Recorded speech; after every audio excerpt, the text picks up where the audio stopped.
Bismillahirrahmanirrahim. Assalamualaikum warahmatullahi wabarakatuh. Selamat pagi, salam, Om Swastiastu, Namo Buddhaya, salam kebajikan.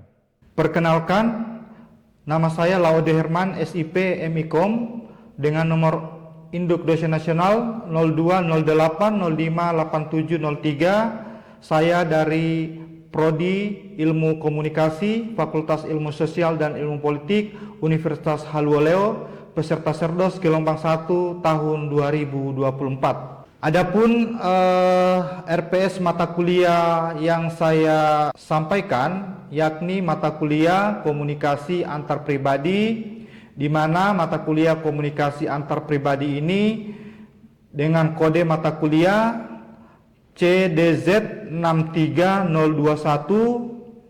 dan dosen yang mengampu mata kuliah Komunikasi Antar Pribadi yakni Dr. Laude Jumaidin SOS MSc dan saya sendiri Laude Herman SIP MIKOM. Adapun sistem pembelajaran mengacu pada DII yakni delivery, di mana delivery ini merupakan proses penyampaian materi dengan baik kepada mahasiswa supaya mahasiswa mengerti dan memahami setiap materi yang disampaikan.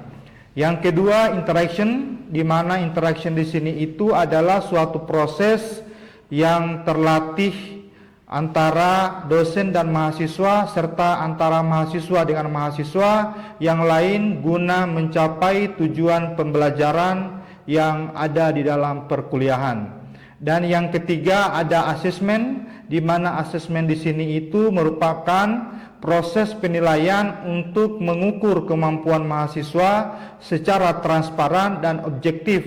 Adapun kriteria penilaian dalam mata kuliah Komunikasi Antar Pribadi yakni tugas, ujian tengah semester dan ujian akhir semester. Ya. Dan adapun capaian pembelajaran dari mata kuliah Komunikasi Antar Pribadi, yang pertama adalah menjalankan tugas dengan penuh tanggung jawab dengan menghasilkan produk pesan komunikasi, kajian komunikasi, dan program komunikasi yang memberikan manfaat bagi masyarakat dan dengan sesuai norma hukum, norma sosial, dan etika yang berlaku. Yang CPL yang kedua, konsep teoritis berbagai media komunikasi yang meliputi media cetak, media elektronik, audiovisual, dan media digital. CPL yang ketiga, konsep kaidah dan program proses pengembangan isi pesan untuk mencapai berbagai tujuan komunikasi menggunakan beragam jenis saluran komunikasi. CPL yang keempat, mampu memproduksi isi pesan untuk berbagai tujuan komunikasi yang menggunakan berbagai jenis saluran komunikasi yang bermanfaat bagi masyarakat dan sesuai dengan norma hukum, norma sosial, dan etika yang berlaku. CPL yang kelima, mampu menjalankan program komunikasi untuk mencapai tujuan melalui tahap perencanaan, implementasi, dan evaluasi pelaksanaan program komunikasi. Dan CPL yang terakhir atau yang keenam yakni mampu menunjukkan kinerja mandiri yang bermutu dan terukur. Dari CPL tersebut akan menghasilkan CPMK, di mana CPMK mata kuliah Komunikasi Antar Pribadi yakni yang pertama, mahasiswa mampu mengaplikatifkan teori dan teknik komunikasi antar pribadi. Yang kedua, mahasiswa mampu mendesain model komunikasi antar pribadi. Dan yang ketiga, mahasiswa mampu mendeteksi penggunaan komunikasi verbal dan nonverbal yang tepat dalam komunikasi antar pribadi.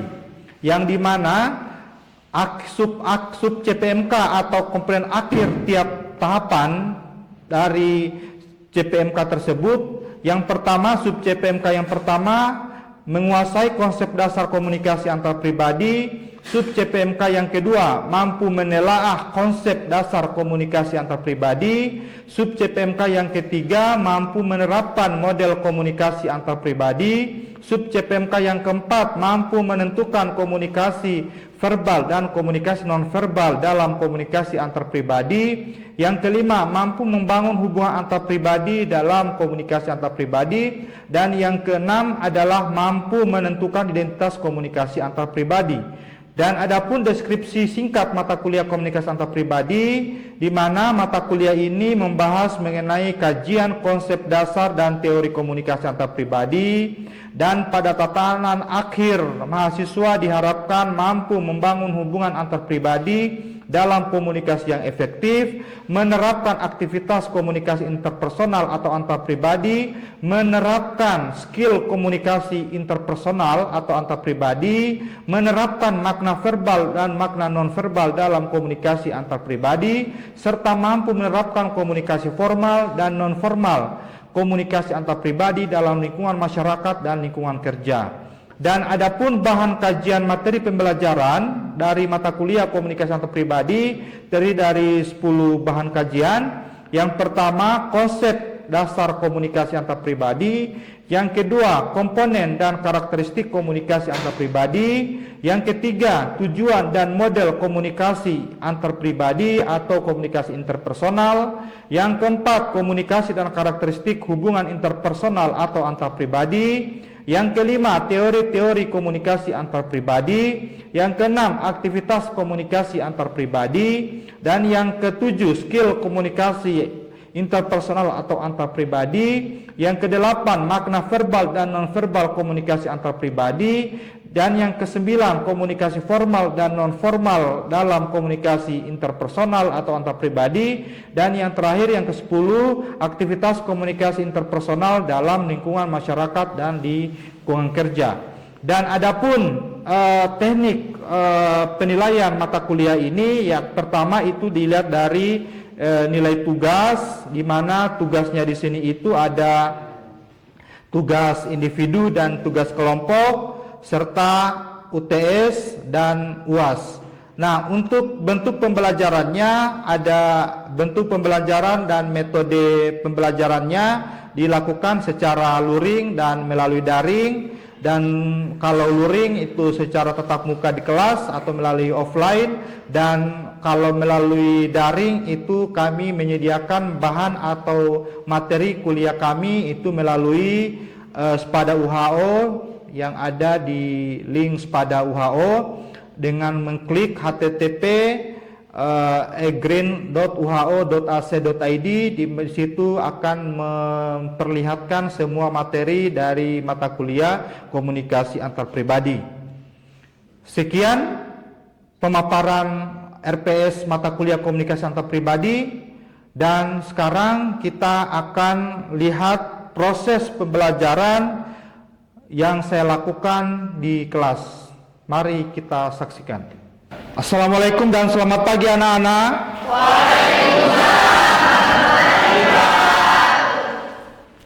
Apa kabar kalian? Sehat-sehat semuanya?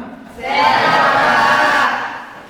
Oke, sebelum kita mulai materi kuliah hari ini, saya perkenankan Anda untuk mengabsen terlebih dahulu di Google Classroom, dan saya berikan waktu 1 menit kepada Anda semuanya untuk mengabsen. Silakan.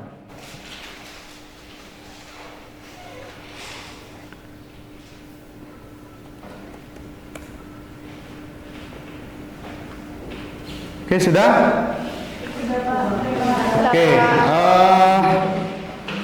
Oke, kita akan melanjutkan materi kita hari ini. Dan sebelum saya lanjutkan materi hari ini, ada yang masih ingat materi minggu lalu? Saya, Pak. Oke, persilakan. Yaitu ada komponen-komponen komunikasi antar pribadi, yang dimana komponen-komponen tersebut mencakup komunikator, pesan, komunikan, encoding dan decoding, feedback atau umpan balik, dan gangguan komunikasi atau noise. Oke, kita lanjutkan materi kita hari ini tentang hubungan interpersonal atau perkembangan hubungan antar pribadi dalam kehidupan masyarakat, yang dimulai dari kontak, keterlibatan, keakraban, perusakan sama dengan pemutusan. Nah, kita lihat bersama bahwa di dalam komunikasi antar pribadi itu sendiri menjelaskan tentang bagaimana kita memulai kontak dengan orang lain. Jadi komunikator itu adalah orang yang menyampaikan pesan, sehingga kontak itu bisa dimulai tergantung bagaimana cara komunikatornya menyampaikan pesan kepada komunikator. Nah, maka mulailah dengan kontak yang jelas untuk mengembangkan hubungan antar pribadi. Nah, yang kedua adalah keterlibatan. Keterlibatan di sini yang dimaksud itu adalah bagaimana kita ada di dalam komunikasi itu sendiri atau ada di dalam hubungan interpersonal itu sendiri, di mana hubungan ini terjalin apabila dimulai dengan adanya kontak. Ingat, hubungan apapun harus dimulai dengan namanya kontak, karena kontak ini adalah kunci utamanya untuk membangun hubungan yang baik. Nah, yang ketiga adalah keakraban. Nah, kalau misalnya sudah membangun hubungan antara kontak dengan keterlibatan, itu akan ada namanya keakraban, menjadi akrab antara satu dengan yang lain. Karena kenapa? Sudah ada dimulai dengan kontak dan keterlibatan tadi. Sudah tahu dia mau memulai itu dari mana, dia mau jaga perasaannya orang lain itu kayak gimana, itu dimulai dari kontak. Karena kontak itu kan kita cari tahu, kita berkomunikasi dengan siapa, apakah orangnya baik atau tidak, itu semuanya kontak. Kalau sudah tahu kontaknya seperti apa, langsung keterlibatan. Yang keempat adalah perusakan. Nah, hati-hati di perusakan ini. Perusakan ini sering terjadi karena apa? Karena miscommunication atau gangguan dalam berkomunikasi. Nah, apakah bagaimana caranya supaya tidak merusak hubungan, supaya tidak terjadi kerusakan hubungan itu dalam antar pribadi? Ya, harus tetap mengutamakan komunikasi yang efektif, ya. Oke, selanjutnya alasan-alasan dalam mengembangkan hubungan antar pribadi. Yang pertama adalah mengurangi kesepian. Ada sering kesepian di sini? Mana yang sering kesepian? Ya. Yang kedua adalah mendapatkan stimulasi. Mendapatkan apa itu stimulasi?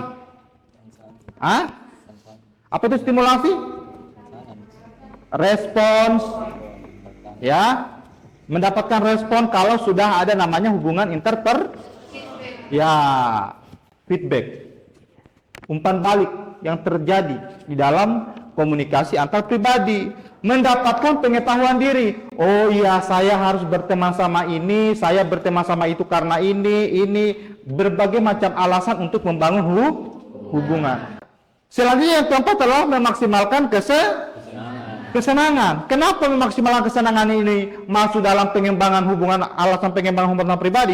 Karena bagian dari komunikasi pribadi itu adalah menyenangkan orang lain. Kamu sering menyenangkan orang lain enggak? Sering. Meskipun diri Anda tidak senang. Ya. Makanya memaksimalkan kesenangan itu adalah bagian dari hubungan antar pribadi.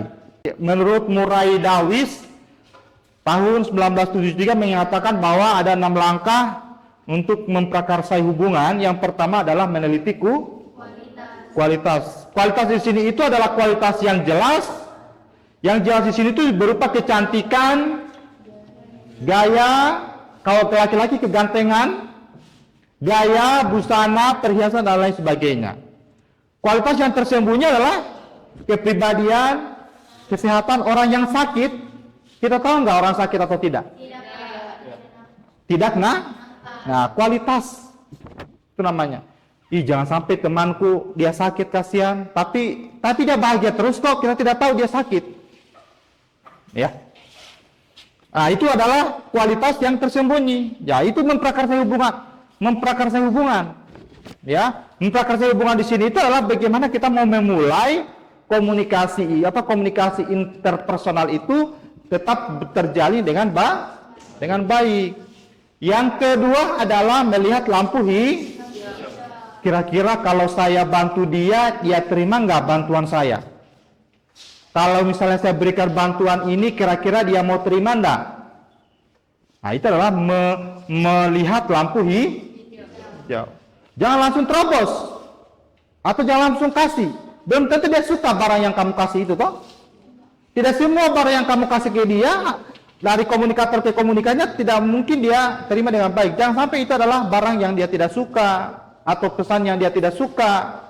Makanya orang itu kan punya watak, sifat dan karakteristik yang berbeda-beda antara satu dengan yang lainnya. Tergantung bagaimana cara kita, bagaimana cara komunikator meyakinkan komunikannya. Ingat, kita sudah belajar tentang bagaimana fungsi komunikasi. Fungsi komunikasi itu juga yang diterapkanlah dalam komunikasi interpersonal atau komunikasi antar Nah, fungsi komunikasi itu salah satunya adalah bagaimana cara menyampaikan informasi kepada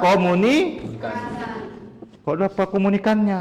Ya, yang selanjutnya adalah membuka perjumpaan. Ya, memulai kontak tadi. Selalu welcome. Terbuka kepada orang yang berikan masukan, yang berikan saran, itu harus kita terima. Ya, karena kenapa? Tidak semua orang juga itu menerima saran dari kita. Ya, tidak semua orang juga itu menanggapi saran-saran dari kita. Ada juga yang masa bodoh toh. Ya, oke, selanjutnya adalah topik yang memadukan. Ya, mencari topik yang enak untuk diobrolkan gitu. Yang kedua adalah pemaksaan, hubungan kepaksa. Banyak sekarang yang dipaksa-paksa toh. Ya, kenapa kok dipaksa? Orang komunikasi hubungannya itu tidak boleh ada pemaksaan di dalamnya. Karena kenapa? Kalau ada pemaksaan, hubungan itu tidak akan berjalan dengan baik. Hati-hati. Bagaimana cara kita supaya kita bisa berkomunikasi, supaya menjalin hubungan dengan baik itu tidak ada namanya pemaksaan. Yang ketiga, menyalahkan, saling menyalahkan. Gara-gara kau ini, gara-gara kamu ini, gara-gara kita ini, jangan menyalahkan. Karena kenapa? Hubungan itu akan menurun.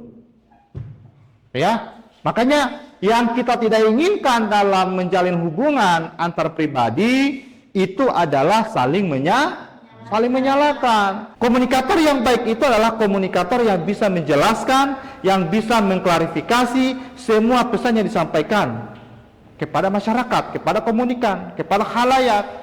Itulah komunikator yang baik. Jangan kamu sudah menyampaikan pesan, tiba diklarifikasi, kamu tidak mau lagi mengklarifikasinya. Hati-hati ini, banyak orang yang melempar isu, banyak orang yang menyampaikan pesan, setelah pesan itu diklarifikasi dia sudah tidak ada. Ya, makanya hati-hati. Yang keempat adalah menangis. Ya, jangan selalu pura-pura menangis. Ya, karena ada yang bilang, izinkan saya untuk kedua kalinya. Ya dah? Ya, makanya hati-hati. Jangan selalu merusaki dengan cara-cara menangis. Harus tanggung jawab tadi. Orang komunikasi itu harus berani mempertanggungjawabkan, berani mengungkapkan apa yang dialaminya. Yang selanjutnya adalah menimbun kekecewaan dan kemudian melimpahkan. Saya kecewa sama dia karena dia inilah, dia itulah, dia inilah. Terbuka. Di dalam komunikasi antar pribadi, kalau kau tidak terbuka, kalau kau tidak empati, tidak akan bisa efektif komunikasi antar pribadi. Ingat, komunikasi antar pribadi bisa efektif apabila di dalamnya ada saling keterbukaan. Tapi kalau hanya salah satu saja dari komunikator dan komunikasinya yang terbuka, komunikasinya tidak terbuka, tidak akan efektif itu komunikasi. Paham? Oke, selanjutnya adalah mempengaruhi pihak lain. Kau jengkel yang satu, kau tidak suka yang satu, kau tidak tahu yang satu bagaimana, kamu ikut-ikut. Selanjutnya adalah penolakan pribadi. Penolakan pribadi, hati-hati. Jangan kasar kalau ngomong. Ya. Ingat, di dalam hubungan antar pribadi, di dalam komunikasi antar pribadi diajarkan supaya tata krama membangun hubungan yang baik kepada orang lain. Ya, itu tidak produktifnya suatu hubungan. Nah, yang kedua itu adalah bagaimana sih supaya hubungan antar pribadi itu tetap produktif? Yang pertama adalah berkelahi secara sportif. Yang bagaimana itu? Tanggung jawab. Ya. Jangan saling menipu. Kalau saling menipu berarti tidak harus saling terbuka, empati, sportif, jujur. Nah ini jarang sekali kita temukan di masyarakat komunikator yang jujur. Banyak sekali yang kita temukan di kalangan mahasiswa misalnya, dia tidak sportif. Karena kenapa? Dia terlalu percaya diri. Itu pun betul. Kalau percaya dirinya, kalau salah, ya hati-hati. Ya, bertengkar secara aktif, cari tahu masalahnya secara bagaimana. Jangan langsung menjudge, jangan langsung melabel seseorang bahwa itu tidak baik, ini tidak baik. Jangan, karena kenapa? Itu ada alasan-alasannya. Tadi saya bilang bahwa semua manusia, setiap individu itu mempunyai sifat perilaku yang berbeda. Ya. Selanjutnya adalah bertanggung jawab atas pikiran dan perasaan Anda. Apa yang tidak sesuai dengan perasaan Anda itu tidak usah diungkapkan. Ya, ini kan dalam komunikasi pribadi itu kan dia bilang apa yang ada dalam hatimu, ya, kalau tidak sesuai dengan kenyataannya jangan ikuti, kan begitu. Langsung dan spesifik. Kalau ada masalah langsung disampaikan. Kalau ada yang kau tidak suka langsung disampaikan. Spesifiknya. Masalahnya apa? Jadi jangan ditahan-tahan. Ya. Dan yang terakhir adalah gunakan humor untuk meredakan ketegangan. Santai-santai saja. Komunikasi itu mempunyai prinsip mengutamakan kesenangan. Apalagi di dalam komunikasi antar pribadi itu sudah dijelaskan tadi. Ya, meminimalisirkan kesenangan. Karena kesenangan itu bagian dari komunikasi antar pribadi. Tapi kesenangan di sini itu jangan menyinggung orang lain. Karena kenapa? Setiap apa yang kita katakan, apa yang kita sampaikan kepada orang lain, tidak semua memahami apa yang kita Maka kita tugasnya sebagai orang komunikasi, bagaimana cara kita menyampaikan pesan-pesan kita secara terstruktur dan terorganisir. Ya, paham sampai di sini? Paham sampai di sini? Paham. Dari pemaparan materi saya tadi ada yang mau dipertanyakan? Saya persilakan. Oke, silakan. Baik, Assalamualaikum warahmatullahi wabarakatuh. Waalaikumsalam. Sebelumnya perkenalkan nama saya Wode Hikmawati dari Ilmu Komunikasi dari semester 4. Baik, pertanyaan saya, mohon izin Pak. Komunikasi ini kan Pak ada verbal dan non verbal, ya. Baik di komunikasi antar pribadi dan juga yang lainnya. Nah pertanyaan saya tuh Pak, bagaimana perilaku seorang komunikator di media sosial berbeda dengan perilaku di kehidupan nyatanya? Terima kasih. Oke, komunikasi verbal itu paham kan? Komunikasi verbal itu adalah proses penyampaian secara lisan dan kalau verbal. Kalau non verbal berarti proses penyampaian pesannya secara isyarat, berupa isyarat atau gerakan tubuh. Nah, biasanya perilaku-perilaku yang terjadi kita lihat di masyarakat itu berbeda dengan di media sosial. Iya kan? Kita sebagai orang lagi-lagi yang paham tentang komunikasi harus bisa membedakan mana verbal, mana non verbal, mana yang pantas diartikan dan mana yang tidak pantas untuk diartikan. Mengenai perilaku kita kepada media, kita harus bijak kepada media Ingat, bijaklah dalam menyikapi dan menanggapi isu-isu yang ada di media Tidak semua yang ada di media sosial itu berarti baik atau berarti positif bagi kita. Ada juga dampak buruknya. Dampak buruknya apa? Tidak memahami apa yang digerakkan, apa yang diverbalkan, apa yang non-verbalkan dalam media tersebut. Ingat, perilaku kita dalam psikologi komunikasi sudah dinyatakan the real of communication. Kita berperilaku berdasarkan apa yang kita inginkan, jangan berdasarkan kemauan orang lain. Ingat, sifat manusia, sikap manusia antara yang satu berbeda dengan yang lain. Kenapa? Karena sifat manusia itu ada 4. Ada namanya introvert, ada namanya ekstrovert, ada namanya ambivert, dan ada namanya extrovert. Nah, untuk mengkaji itu kita akan diskusikan kelompok. Ya. Maka dari itu saya harap Anda untuk membagi kelompok menjadi 4 kelompok dengan tema sifat sikap manusia yang sering dialami dalam kehidupan sehari-hari. Kita mulai diskusi ya. Ya, materinya tentang introvert, extrovert, ambivert dan extrovert dalam hubungan antar pribadi. Oke, saya mulai dari kelompok 1 untuk mempresentasikan materi kelompoknya dan dilanjutkan dengan kelompok-kelompok yang lain ya. Oke, silakan kelompok 1 saya persilakan. Saya akan menjelaskan tentang orang yang introvert, yaitu yang pertama orang yang cenderung mendapatkan energi dari waktu sendiri, lebih suka refleksi diri dan kegiatan individu. Ciri-cirinya yaitu lebih senang menyendiri, lingkup pertemanannya lebih kecil. Baik, itu saja. Oke, materi selanjutnya.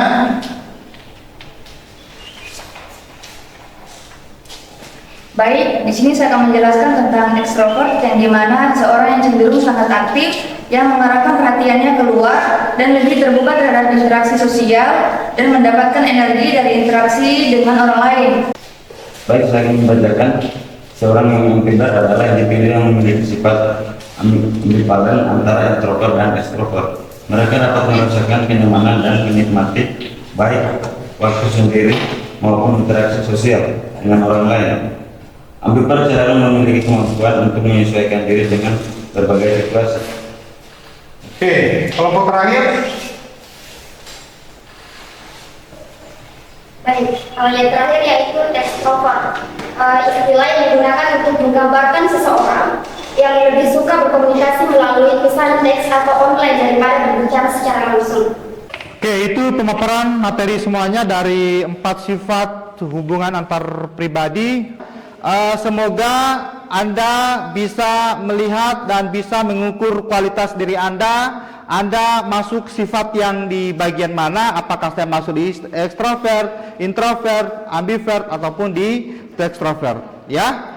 Untuk selanjutnya saya akan memberikan tugas, di mana tugasnya itu adalah Anda menonton sebuah film ya, dan film tersebut ditentukan atau diidentifikasi komponen-komponen komunikasi antar pribadinya ya, di mana di dalam film tersebut ada scene pembuka, ada scene puncak dan scene penutup ya.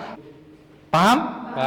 Nah, selanjutnya dijelaskan bagaimana pengembangan hubungan antar pribadi dari tokoh-tokohnya, apa yang sudah mereka lakukan. Selanjutnya dianalisis bagaimana konflik yang terjadi di dalam film tersebut. Diketik lalu dikirim di Google Classroom. Ya. Deadline-nya, waktunya sampai minggu depan sebelum pertemuan ini berlanjut minggu depan. Sekian materi kita hari ini.